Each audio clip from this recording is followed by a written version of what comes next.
Cause see, I survived the worst, but my life is glorious. Better know that I leaped every hurdle and I'm so victorious. Take a look, I'm a symbol of greatness now, you can call me Morpheus. As for securing the win, better believe I'm so notorious. You know that I've been about my bread, even though we rapping now. We used to live on the strip, even though you see me higher level trapping now. I superseded every one of my little struggles and failure has never ever been an option. You see my paper long like what's on. Hi, I'm Chanda Glidden, and thank you for joining me to watch the How to Live Your Mission Statement series. Today it's my pleasure to have Ronald Forbes, our three-time Olympian, here with me today to talk about how he lives his mission statement. Hi Ronald, how are you? How are you doing? I'm great. I am so excited to have you here. Same. I want to go out on a limb and say that you are someone who deeply inspires me. I follow your Facebook quotes and your Instagram, and I think you are, probably going to be one of my very favorite people after this conversation. I hope to be. Thanks. So just to give you guys a little bit of a background about how I met Ronald and why I asked him to come and do this series, why I find him so inspiring. I was participating in the Island Games last year, and it was my first time representing my country. And I was sitting there with the shooting team, and every night at the games we'd go and have dinner, and I would see Ronald come in, and he'd come and he would have his dinner, and then he would leave, and he would come and have his dinner, and then he would leave. And I was like, I want to meet this dude. So while he's sitting here having his dinner one night, I'm just gonna go interrupt him. So I went and I introduced myself, and the conversation blew my mind. So I introduced myself, I came up to you and I was like, I'm really nervous, I think you're great, and it's really great that you're here, and this is my first time here, and I'm really, really super nervous. We keep seeming to having these conversations about being really nervous, right? And such is life. So, I'm like, how do you deal with traveling all the time? You do this all the time, you're traveling, there's jet lag, you're sleeping in a foreign bed, the weather is crap some of these places that you're going. How do you deal with it? Do you remember the first thing you told me? It's I think I said, no matter where you go, the mission is always the same. You have to go out there and you have to execute just like everybody else. So, whether it's here or Africa or Europe, it's the same objective. 8 guys line up, 3 guys have to win, and only one can become champion. And I go into every race, I guess, with that mind frame. Yeah, so. And that's excellent. And the two things that you said that stood out for me was, I sleep when I need to sleep. I don't worry about it. I don't think about it. I know I have to get X amount of sleep, and I go to bed when it's time to go to bed. Yeah. And I pack my underwear and my rain jacket first, and then I get everything else. And I was like, oh yeah, that makes sense. Okay, cool.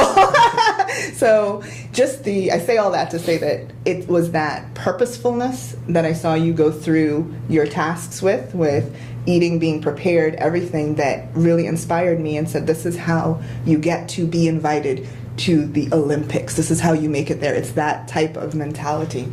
Yeah. So Ronald, can you tell us what your mission statement is? My mission statement, if I could sum it all up, is to have it put out there. You're born an original, why die as a copy? Don't be afraid of who you are. Go out into the world, and if you feel that something can be done, and you feel that whatever goal or task you have that is at hand or festering in your mind, execute upon that idea and see what comes out of it. And don't be afraid of technically being who you are. Everything that we put out into the world also always comes from a thought that's within us, and if you learn how to embrace that and to set that forth in the world, then you become a better person in how you pursue that task. So I really love that, and I know you've probably been through a lot of challenges, and I know of some of them, and I don't want to assume what the greatest one was, but could you tell us what your biggest challenge has been? The biggest challenge as far as track and field is concerned is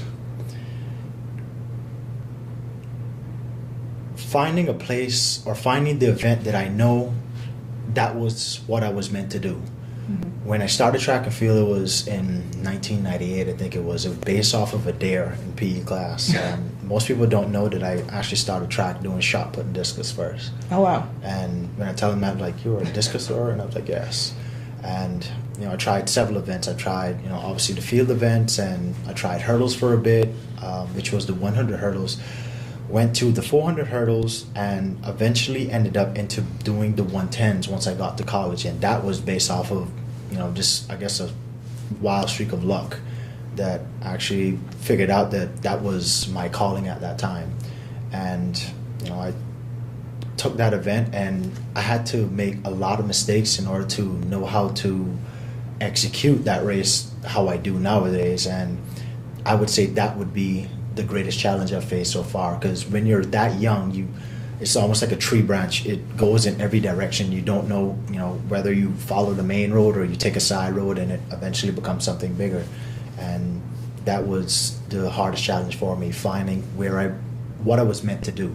Mm-hmm. And I'm thanking God that I actually found that. Yeah, I think that's a big challenge for a lot of people. It's just not everyone wakes up and decides at an early part of their life that this is what I want to do. I know. I mean, I've met some really young people. I met a 9-year-old that was like, I want to be a lawyer. And by golly, she went and she became one. But then there's the rest of us that are like, I'm not sure. So that's excellent. Yeah, you will float around in that, I guess, that sense of I'm not quite sure, maybe this, maybe that. And some days you have zero clue about what you want to do. And then all of a sudden, you see something, or you're inspired by a single thought, or a verse, or whatever the case should be, and right then at that particular time that's your calling. Yeah. You want to do this, and it's not because you get paid to do it. It's because you would do it if it was for free. And it's one of those things. You'll only know it when it happens. To explain it, you can kind of get the gist of where I'm going, but you don't quite understand it until you literally see it and that's your calling. So how did knowing what your purpose was, what your calling was, how did that make a difference from what you did from that point onwards? When I finally figured out that track and field was my calling, I've tried cricket, basketball, football. I've done every local sport I think that you had down here in Cayman, except badminton. When I realized that track and field was the calling was when, if I could go back in memory, I think it was in 2000 when I went to the first actual international track meet that I went to was Hurdles and Fields Championships in Jamaica. Mm-hmm. And when I saw what those guys were they're doing and the crowd support that they got, I'm like, this is what I want to do. Until that time, I had no clue about any sport and what I wanted to do in that sport. But as of that day, I realized, hey, this is what I want to do. And my main objective then was to be an NCAA All-American. Being an Olympian, completely out the window. I had no idea or any, I guess, foresight to see myself being in those shoes. And got NCAA All-American out of the way, and Olympics came on, and I just kept pressing on from that day forth. So, as I said, it was that one particular day, and you look and you see, that's what I want to be. That's how I want to do it, and there you go. Mm-hmm. And it happens, strangely, just like that. Okay, so where else does this show up in your life? This person who is being an original and not afraid to be themselves. I think it showed up since I was a very young kid. I wasn't a rebellious kid, but I was one of those that if you told me not to do something, you're better off telling me to be careful while you're doing it, because I'm gonna do it. I was just that type of person. And I would always tinker with stuff, and I would look at something and for instance, if someone looks at a car, they see 4 wheels, a nice paint job, and basically the aesthetics of the outside. Me, I see doors coming off and parts of the engine. Now, how I always ask the question, how and why? And to me, I would always try to figure something out, and it seemed very weird to some people, but my interest wasn't, like, I guess, of the norm of other people. I can remember as far back as primary school, I learned how to write by drawing first. And I had no interest in school, and I would sit there and doodle on a paper all day long about who could draw Mickey Mouse the best. And eventually, by learning how to draw, I learned how to write better. And it's stuff like that has happened through the course of my life, weirdly and completely just, out of the norm, but that's who I am. It's strange and odd, but I embrace it. So cool. What I'm hearing from you is that there's no right way to do things. Yeah, I think we've gravitated, at least nowadays, to doing everything textbook. Mm-hmm. And I often ask, someone had to write that textbook, meaning they had to be their original self first, and then they could formulate their thoughts, put it in text, and for everybody else to read it. And we kind of, not just as a public society, I guess an international society, we tend to get caught up into this is the only way it can be done. And instead of taking it back and saying, this is only one way it can be done, how about thinking outside the box, looking at stuff from a different angle, coming up with our own thoughts and ideas, and putting that out there into the world. One thing that history has always taught us, that science is always being replaced. At one time, what was breaking ground discoveries are out the window nowadays. We find that as being completely outdated, with new thought, new ideas, but it came from people who were not afraid to be themselves. They went out there and formulated their own plan and to execute based on what they thought was the right way to do it. Right. And I want to add to that people see how other people do it and they think, I have to do it that way, and it goes against everything of who they are and their being, and they wonder why they can't make it. They're like, I just keep failing, and it's just because it's not who they are. Yes, it's a part of who they are, meaning you inspire to be that person, but while you're busy chasing in that person's footsteps, don't be afraid to make your own. Yeah, it's a vital part of being successful. If you continue the textbook answers and the textbook ways of doing things, you tend to lose that feeling of who you are. And instead of, sometimes drawing yourself back and using that as a tool to create you. Yeah, and that's what makes the experience special. There you go. For instance, the Wright brothers. At one time, they had other people attempting to fly before they flew, and everyone had this fixed idea that it had to be done this particular way. Two brothers just said, hold up, we take that, we see what we can add to it. Yeah. Nowadays we have an airplane. Yep. And it was because of people formulating their own plans and making the ideas and discoveries that they found out into a reality. Yeah. So what would you say your relationship to failure is? A very close one. Very close one. I've never been afraid to fail. I think you have to strategically go into something, obviously thinking about it first and not just, running off of just a crazy idea. I sit down, think about it, think about how to execute it first. Once I figure out the method in which I want to execute it, or I think the best way how to execute that, you put a step forward and you start to pursue whatever that goal is.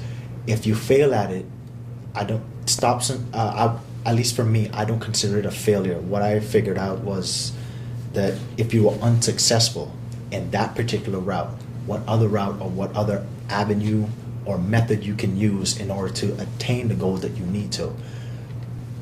I guess a famous saying going in the history of the world would be who invented the light bulb.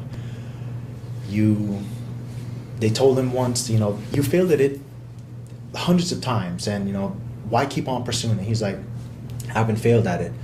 I've found hundreds of ways not to make a light bulb. Yeah. I just need to find that one way how to make the light bulb. Yep. And nowadays we have the light bulb. Yep. Yep. And it goes back to a person being who they want to be and not being afraid of, formulating their own plan and executing their own ideas. Yeah. Awesome. And that's an awesome attitude to have to be successful that I think a lot of people don't appreciate, because it's like we forget that as a child, no one remembers how they learned to walk. You got up, you stumbled, you crawled, you kept going because you wanted to get over there where all those cool toys were. Yes. And you needed to go, and you saw all these other people doing it, and you could do it too. So, but as adults, it's like we do it that one time or two times. And it's like, oh, well, no, I can't do it. I'm throwing it in. So we don't forget that it takes practice. It takes time sometimes to get what we want out of life. Yeah, so can we talk a little bit about your recent experience in the Olympics? Sure. Table is open. What do I want to know? Yeah, just whatever you want to know. So, it's all open. You suffered a really huge injury, 3 months out. One that should have knocked you down. And I remember reading some stuff that you posted on there, and I want to quote it. The doctor expected me to be in crutches for 12 weeks, at least. Rio at this point was 14 weeks until race day and now seemed out of the window. But then that old warrior and backwoods mentality that I can fix anything kicked in. Yeah. I guess my reason for quoting that or putting that into the bunch of little video I put together was to go back to, I guess, childhood days of growing up in Northside. If you needed something, and I grew up with a lot of my grandparents and their forefathers, and if you needed something, there was one store. It wasn't that, you had brand new materials or brand new tools or whatever the case should be at your disposal at all times. It was sometimes the case, if you needed it, you can't buy it. So if you can't buy it, you make it. And that's where I guess the little creative genius in me kind of came in, where I looked at something, I'm like, I need that to be done, but I only have that. So I can use that, fix it up some kind of way to achieve that. And it mightn't work the best, or it might be state of the art, but it will get the job done. I went into a mind frame that instead of me writing Rio off of the books and saying, it's not going to be possible, and to going by the textbook answer, I decided, what can I do to make this possible? If it doesn't turn out the way I want it to be, then it wasn't because I failed to give it an effort. I first sat down, took a piece of paper, wrote down every single thing that I could do, not stuff that I couldn't. Wrote every single detail down. What doctor could I see? What method of getting around could I do? What foods could I do? Foods could I eat to get me back on my feet and to continue down the road of Rio? And that was, that then in turn kicked in the warrior spirit. Once I realized that I saw one slight glimmer of progress, it was, okay, instead of a laser beam, I want a flashlight I want the big beam of success. And I continued just biting a piece of success off every single day. Just kept on nipping away at it, and eventually, by me couldn't be able to walk, I eventually got to the point where I was off the crutches, still in the boot, could swim, bike, and eventually start to jog, and everything else that led up to that, that race on August 15th. So that warrior spirit kicked in around a week after I got out of the crutches. And there were a lot of ups and down times of, I don't know, I don't think this is possible. And I would either go for a drive or, go for a walk. And I'm like, you said that at week 1. You're now at week 7.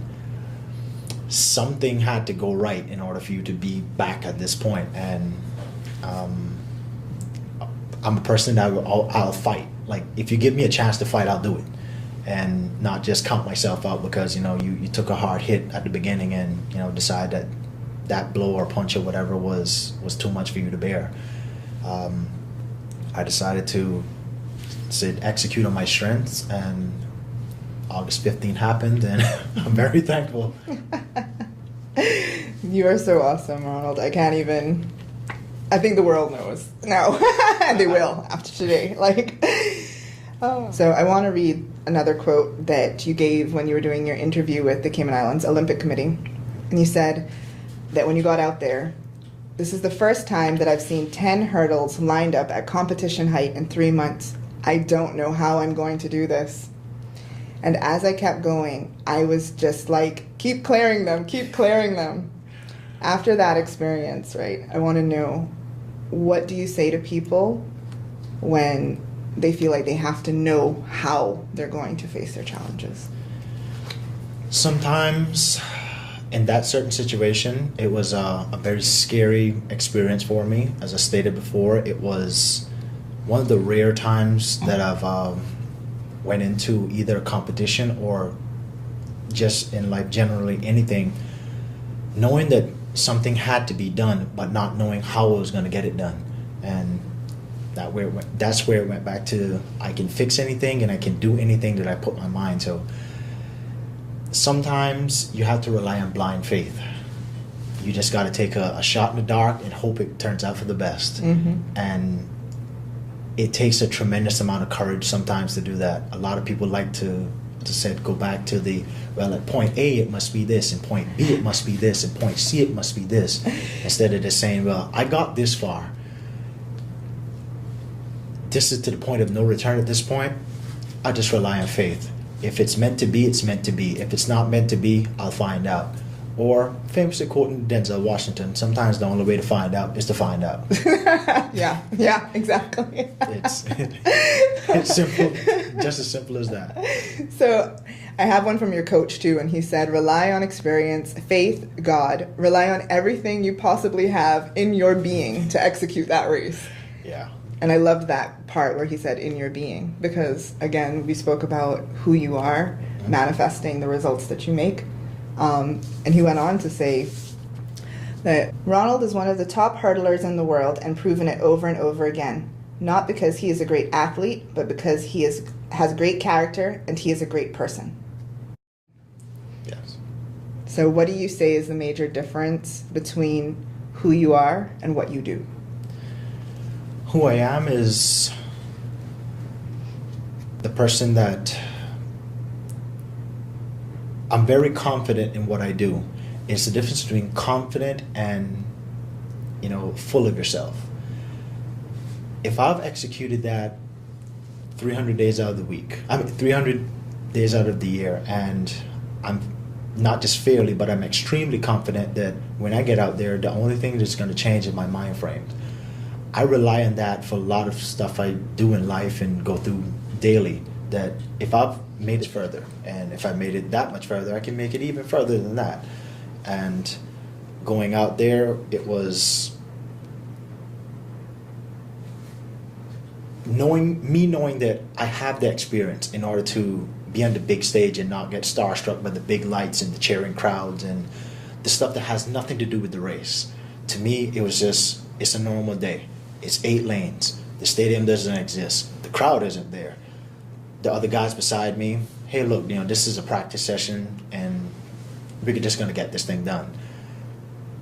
That experience kicked in right then, and I was fairly confident that, not fairly confident, I was extremely confident in myself. Once that gun went off, I was either going to have a major margin of success, or it was going to completely crash. And fortunately was the successful part.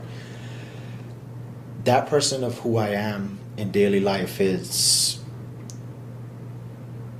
when I rely on experience, it takes me, not experience, but when I rely on just, as I said, blind faith on as many things we face every day. We are bombarded with new stuff in today's world. We, whether it's, an elderly person going to a smartphone or stuff we've never seen before, we can't be afraid of challenge. We can't be afraid of change. It's imminent. It's always coming. It isn't a set thing of, okay, here's the changes for today. Deal with them. It's, change comes to you in some of the most least expected ways, and, you face it or you don't. And I'm a person that faces the challenges no matter what it is, whether it's simple or it's major. And you face it being confident that even if you don't know or have no clue what it's about, that I will learn fairly quickly. I'll either ask about it before going in or going with it, and I'll sit back, watch, observe, and try to execute the best I can instead of just pushing the brakes on it and said, you know what, it looks too hard from the outside, why bother? And I think that's a major key to, you know, how I'm as successful as I am. Absolutely. today. And what I heard, which you didn't use a specific word, but when you were describing confidence, I heard how much you trust yourself. Yeah. And that's something that as a coach, I experienced that a lot of people don't have. Like, they're just not trusting. You had the experience, you said, I relied on my experience. I already know that I've done this. I've done it 100 times before. I've done it. And all the other stuff is just stuff. Sometimes we let all the stuff get in our way and confuse us, and then we're like just stuck in the stuff. So I really wanted to touch on that because thank you for saying it. It's For instance, extreme track and field is a sport where it's a mental game. It has to do a fairly amount with physical too, but it's a mental game. I've seen people that have amazing, out of the world talent physically, mentally crumble like pasta. It's just, as soon as the heat starts to turn up, it just falls right to the wayside. When you go out there, whether it's competition day or training or whatever the case should be, that confidence, goes a long way. Being mentally ready goes a long way, and it really starts to show itself on competition day. You being a professional shooter can relate. If you're in the range every day, all rounds on target every single time, one or two misses here and there, but it's just on the edge, and you can fairly assume that just that much more, and it would have been perfect execution. On competition day, I've noticed throughout my career that so much people go back to set that one grain of negativity or that one grain of doubt, meaning, all right, well, is the magazine completely loaded? Did I clean my pistol right? Is my stance correct? Versus all the other days when you're at practice, you're having fun. Yeah. You're not thinking about all that. You're just, put the target up, put on my safety equipment. I know my pistol is ready. Magazine is loaded to the top. Range is hot. Let's go. Yeah. And they overthink it. They try to reinvent the wheel, and there's no need to. Yep. At that point, if you're not ready, in those 300 days before you got there, I'm sorry, but there's nothing you're gonna do in 10 minutes to overcome that, except throw it out the window. Yep. And that's Very one of good the things. point. I always rely on that. Like at practice, it's competition for me. This is what I'm gonna do in competition, and I have to execute this without being bombarded with everything else on the outside. That when it comes down to competition day, I don't have any of that to worry about, because in my mind frame, it's still practice to me. It's no crowd is existing. Only person that I even acknowledge out there is my coach and myself. That's it. After that gun goes off, I go through the line, then we can deal with everybody else after that. But that's kind of how I guess live life too. It's remain confident in yourself and trust in your ability. Just don't make that one grain of self-doubt completely ravage all the plans that you had before. Yeah, because we all have fears. I'm sure you still get nervous. You still get, like you've described, you've had your moments of doubt, and I still get afraid every time I have big things coming up. I got nervous today on our interview. So it's not that the fear doesn't exist. It's really being able to own it, and as part of you go, it's okay. I'm still going to do this. Yeah. Not being paralyzed by fear. Yeah. You might miss a step here and there, but it's the difference between missing a step and completely dropping to your knees and, just being unable to move because you're so paralyzed by fear. It's embrace the fear. It's healthy sometimes if you know how to control it. Yeah, absolutely. It's there for a reason. I always say all of our emotions live in our house. So, they come up as is natural, and we just deal with them as natural. So cool. So I know we've talked a lot about track and field and life, and then there's that one topic that we all want to know, because being curious Caymanians, we all want to know that special lady in your life. How do you show up in your relationships? In my relationships, I've went through a fair amount of learning. When I say learning, you grow up having these I guess, temporary thoughts on what you think love and what relationships and family and a woman should be. And, you know, you think that, hey, well, eventually I'm gonna end up with, you know, the prettiest girl in school, or I'm gonna end up with a woman that's, you know, long hair and this type of body, and she's this height and all these other characteristics about this person. And eventually when you go through relationships, you learn that's not really what I wanted. And you learn, well, hey, I'd rather prefer this than that, and I'd rather act this way than being that way, based upon, I guess, the results and some of the stuff that, you know, has happened. And it's taken me a long while before I've actually met that person that's not your, you know, your fiance or your wife or whatever title people would like to put to it, but it's someone who understands you from the inside out, like your soulmate. Meaning, I could be sitting down and just like this, and without even, you know, missing a beat. It's almost like, you know, a really strange case of telepathy where they can tell you what you're thinking just by the way you're sitting. And fortunately for me, I found that person, and love her. Congratulations to both of you. Yeah, thank you. I want to read something, and I'm not going to even apologize for stalking your social media because it's so juicy. So you wrote, to your special lady on her birthday, too often we as men are faced with hard times. Too often we as men underestimate the joy a woman can bring to our lives by showing a man how to love. Allowing a woman to show you how to love and love hard has brought much joy to my life. Just took me a while to catch on. Yeah. So what shifted in your being to allow you to feel this way? I would say it's her relentlessness. It's going back once again, touching on my childhood. I was not left to be, you know, just out there and just having it be a free for all, just do what you want. But I was very reluctant in being told what to do. I'm still kind of that person in a way, to be honest. I wouldn't even lie to you.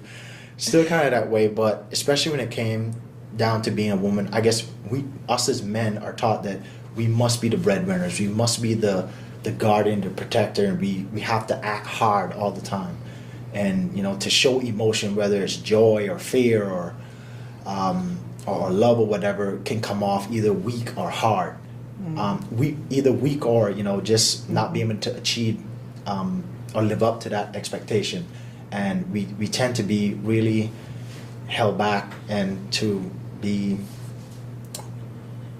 not so outgoing with our emotions. A woman can change all of that.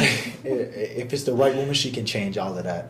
Eventually, by her being a prime example, when I was between the ages of, say, 16 and all the way up until my first Olympics, Beijing, I wasn't taught how to dress and how to act publicly. It was just like, you know, just try to be respectful, and I guess that's the best we can expect.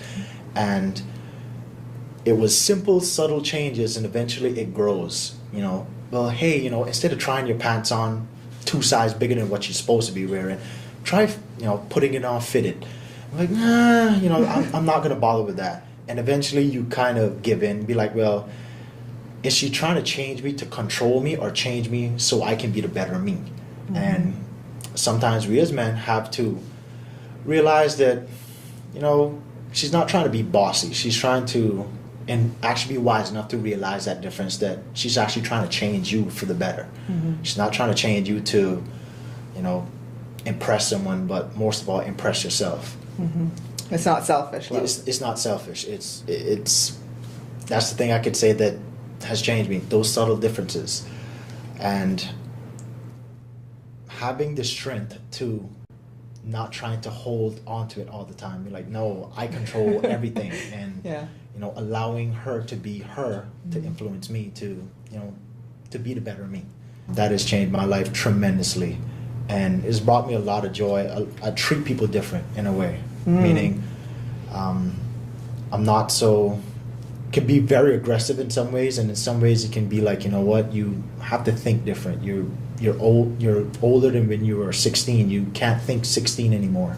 Life has happened to you. learn from it, embrace it, and a woman has done that for me. Nice. It has. It sounds like a fantastic partnership that you've created. She understands me, I understand her, and oddly enough, we didn't meet on those terms when we first began. It's I tell this story, and I'm ashamed to say it. My first words to her when I first saw her was that's to say of the explicit content. And she kind of looked at me. I'm like, I don't care who you are. Like, I'm not afraid of you. Like, I don't fear you. Like, please understand that. Please go away. And she just was taken aback by it. And she's just like, well, all right, whatever. And 2 days later, a general conversation started up, and we eventually became friends. And I got to learn her likes, her dislikes, and also she did that with me. And just a casual teammate relationship turned out to be the relationship I have nowadays. Fantastic. Beautiful. So I wish you both the best with that. And as I say, it wasn't a textbook answer. That's right. It wasn't a textbook answer. It was something that just completely came out of the blue, and you have to sometimes learn to just let go. Not just let the steering go, but just allow destiny sometimes to play its role. Yeah. And it's Elma, right? Elma. I need to get Elma's side of this at some point, but what I'm hearing from you is this beautiful partnership that you guys have created, and creating it on your terms, not what anybody says it should be, what it should look like. You guys have agreed that this is who I am, this is who you are, and this is what we want to create together. Yeah. So that's beautiful and very inspiring. Yeah, she can be quite bossy. I wouldn't even front on that one, but she can be quite bossy at times. But sometimes I have to learn that it's not about being bossy. That also I have to step in and be like, when it's time to say no, you say no. When it's time to say yes, you say yes. And learning that balance in between is very crucial. Yeah. So it's very crucial in how to make a relationship work. And all that being said, the lessons I've learned from that woman is tremendous. It's something I can't even put in words sometimes. Nice. And not only how to treat her, but to treat other women. Before, I think the old, or not saying the old, but the way I thought 15 years ago was like, do whatever. It's just a free for all out there until that one woman sits you down and be like, that's not cool. Words you say and how you address a woman, and knowing the difference between a girl and a young lady and a woman, and a lady it makes a huge difference in how you interact with other people that you don't know, and how you come across to them. You could come off as a complete jerk at the first part, and you can change all of that by simple words and few changes, and you could be an awesome person to that person without even saying anything. Yeah. They pick up on that energy, like, I like that person. I like the way they move, I like the way they talk, just how they carry themselves. Or you could be the best person inside, but you don't show that outside, and they see you and they automatically formulate an opinion about you, be like, that's not the person I want to be around. That person looks like a jerk. He doesn't treat women right, or he doesn't do this right, or whatever the case should be. And when you learn that, it's an awesome realization when you get to actually learn that. Yeah, I mean, it comes back to what you were saying about being yourself and not being afraid to be yourself. Yeah. You were being yourself rightly or wrongly at that time, and she was not afraid to be herself right then. Yes. So at all. That's beautiful, really beautiful. At all. So what's next for you? What's next is another 2 weeks of just downtime. I think I said on an interview that I needed to take like a mental break. This year has been really, really, not trying to sound soft or whatever, but this year has really beat me into the ground.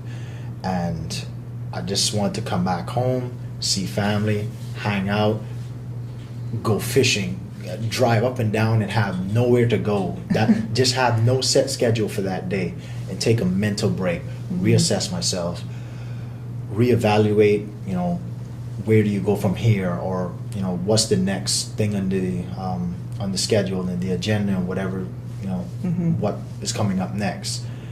For the next 2 weeks is just to relax, enjoy family, hang around, and once October starts, training starts back up. And training goes all the way until 2017. 2017, we have the World Championships coming up in London, and very excited about that.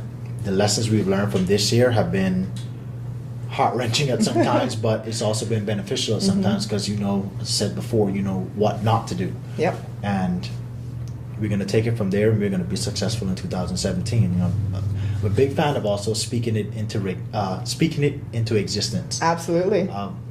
And I've tried to incorporate that into the way I walk, speak, talk, people I interact with, and it's not, if it's not all in alignment, then it's not going to happen. Yeah. But your thoughts, your words, your actions, they all have to line up. But it comes from a thought, and it comes out in your words, and you know, you become who your thoughts are. And that's coming up next. And I guess the biggest thing for 2016 would be the end of this year when, you know, I tie the knot, and